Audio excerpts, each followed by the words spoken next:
Adapun minyak mentah berjangka Brent ditutup melonjak 5,4% menjadi $65,99 per barel. Sedangkan minyak mentah berjangka West Texas Intermediate yang melejit 5,6% ke level $61,79 per barel.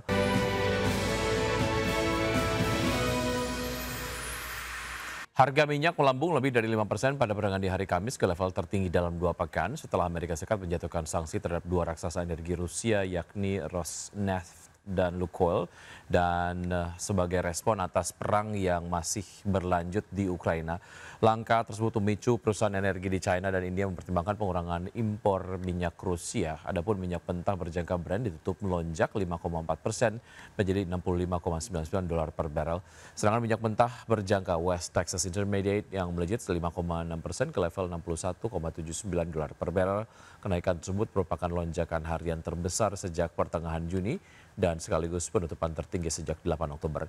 Di sisi lain, Presiden Rusia Vladimir Putin mengatakan bahwa pasar global akan membutuhkan waktu untuk menggantikan pasokan minyak Rusia.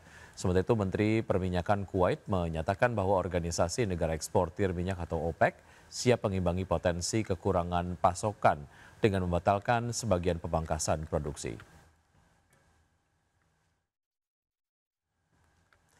Selanjutnya dari bursa global, pemirsa, bursa Wall Street menguat pada perdagangan di hari Kamis di tengah kombinasi laporan keuangan perusahaan yang variatif dan beredanya ketegangan geopolitik setelah dikonfirmasi bahwa Presiden Donald Trump akan bertemu dengan Presiden China Xi Jinping pekan depan dalam rangka kunjungannya ke Asia. Kita lihat data selengkapnya pada penutupan perdagangan di hari Kamis. Indeks utama Wall Street kompak berakhir di zona hijau. Dow Jones Industrial Average menguat 0,31% ke level 46.734, S&P 500 meningkat 0,58% ke posisi 6.738,43, dan Nasdaq Composite yang menguat 0,89% ke 22.941. Dari bursa Eropa, pemirsa, bursa ekuitas Eropa yang menguat dan mencetak rekor tertinggi baru didorong lonjakan saham energi setelah Amerika Serikat menjatuhkan sanksi terhadap Rusia. Sementara investor juga mencermati laporan keuangan emiten KKP untuk menilai kondisi fundamental korporasi kawasan tersebut. Stoxx 600 ditutup naik 0,37% ke posisi 574,43. DAX Jerman menguat 0,23% ke level 24.207 dan indeks FTSE 100 Inggris meningkat 0,67% ke posisi 9.578.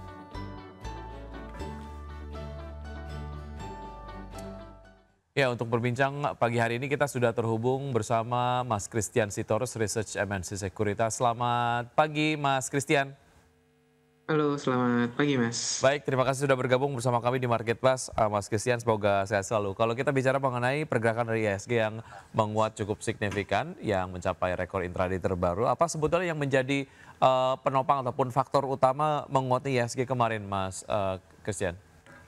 Oke, kalau misalnya kita lihat ya, ISG kemarin kan ditutup di 1,49% ya, ke level 8.274.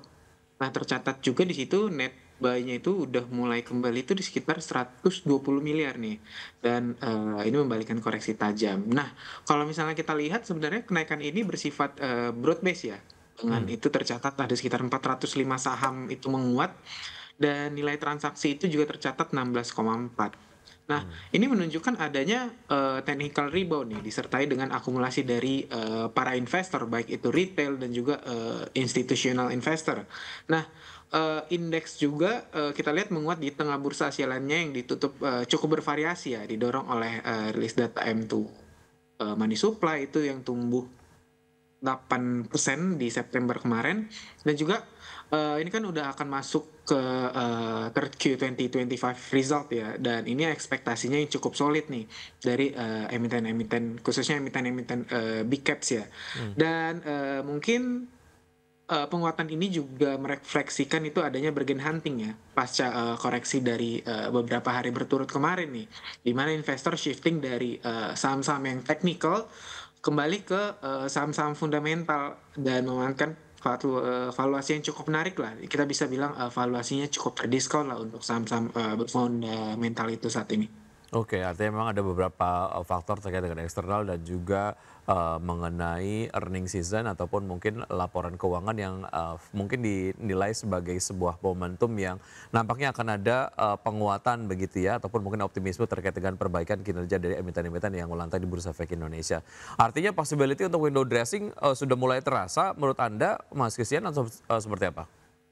Oke, possibility untuk adanya window dressing, untuk saat ini ya, untuk saat Hmm, ini itu masih, belum cukup terasa sih, oke. adanya kan, window dressing tersebut. Seperti tahun kemarin sih harusnya, window dressing-nya juga tidak terlalu terasa. Oke, baik. Kalau kita lihat salah satu sektor yang kemudian juga mengalami penguatan signifikan yaitu adalah sektor properti yang melonjak 3,65%. Bagaimana Anda melihat penguatan ini? Apakah penguatan ini memang lebih disebabkan oleh stimulus pemerintah atau sebetulnya ada indikator lain yang dilihat oleh investor? Oke, kalau misalnya kita lihat sektor properti kan, salah satu penyumbang penguatan IHSG ya, ini sebenarnya dipicu dari kebijakan pemerintah yang mana memperpanjang dari insentif, PPNBM itu untuk, pembelian rumah dan juga ada wacana pelonggaran dari, LTV atau loan to value-nya itu sekitar 100% yang kemungkinan akan diperpanjang hingga tahun depan, tahun Hmm, 2026. Nah, kebijakan ini dinilai ini menjaga momentum, marketing sales daripada sektor properti ya, dan ini meningkatkan ekspektasi adanya kenaikan, marketing sales nanti di 4Q 2025 atau next, quarter.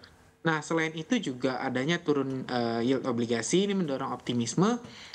Biaya pendanaan ini kan lebih, ringan ya, memperbaiki valuasi sektor yang, ya kita bisa bilang sempat terdiskon lah, dan juga adanya, eee perbankan kan diberikan, pemerintah ya, dana untuk, bisa diberikan kepada para, masyarakat. Ini juga membuat, ekonomi bisa bergerak dan juga masyarakat bisa melakukan pinjaman sehingga, ini menjadi salah satu katalis positif bagi hmm. sektor, properti. Dengan begitu, investor ini menilai sektor properti ini kan masih akan memiliki ruang untuk re-rating ya nantinya.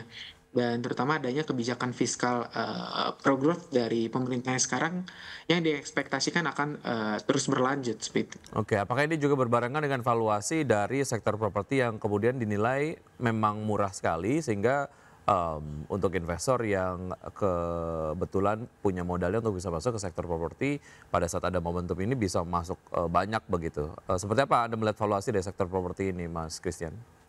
Oke, untuk sektor dari properti sendiri sebenarnya kan, kita tidak bisa bilang sebenarnya juga cukup, terlalu murah, tapi Hmm, tidak premium juga nih saat hmm. ini sebenarnya. Nah, dengan adanya insentif-insentif ini sebenarnya bersifat, jangka menengah hingga jangka panjang sebenarnya. Nah, apabila nanti memang, ke depannya akan ada, nge-break lagi atau Ya. akan ada valuasi yang lebih murah lagi, bisa masuk secara parsial sih untuk sektor properti ini sendiri.